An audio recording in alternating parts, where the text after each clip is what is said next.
Yo, what's up, fifth graders? This lesson is on using food chains to represent the flow of energy in an ecosystem. All right, let's get it started. First, the definition of a food chain is it's a simple linear representation or a representation in a line of the flow of energy in the form of food. So let's look at this example of a basic food chain. First, all energy starts with the sun. Sunlight is food for plants and trees, which are known as producers because they produce the energy or food for everything else. In food chains and food webs, anytime you see an arrow, you think it's food for. So we say the sun is food for producers. So the arrow points from the sun to the producers. The producers are food for consumers. In this case, a tree is food for a caterpillar. Then a caterpillar is food for another consumer or a bird.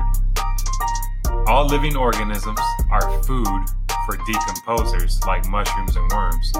All living things die, and when they do, decomposers act as nature's recyclers by turning dead organisms back into the soil, and it's used to keep the whole cycle going.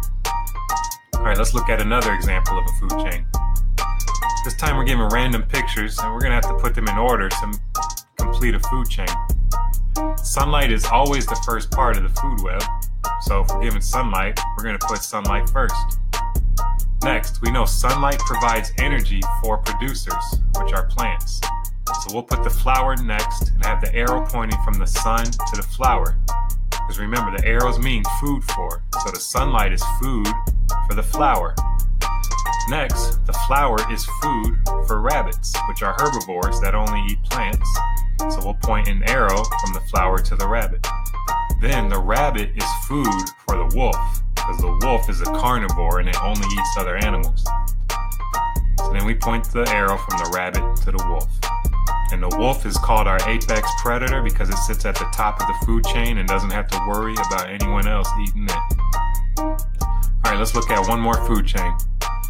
Here we're given what's called a trophic table or a trophic chart, which shows what certain animals eat. We'll make a food chain using the organisms in the chart. Producers or plants are always the start of any food chain. So when we look at our chart and look at the organisms which are producers, we see that the algae's diet or food is the sunlight, and that means that the algae has to be a plant or a producer. So algae goes first. Now we find the animal that eats algae. So we look and we see that krill is what feeds on algae. So we'll point an arrow from algae to krill because algae is food for krill. Next we'll find the organism that eats krill. We see that anchovies, which are tiny fish, eat krill. So we'll point an arrow from krill to the anchovies. Next we'll find the animal that eats these tiny fish. Anchovies are food for tuna. And then finally, tuna is food for sharks. So when making food chains, just remember the arrow means that the animal is food for the animal it's pointing at. Keep that straight and you'll rock out food chains. Thanks for watching. See you next time. Peace.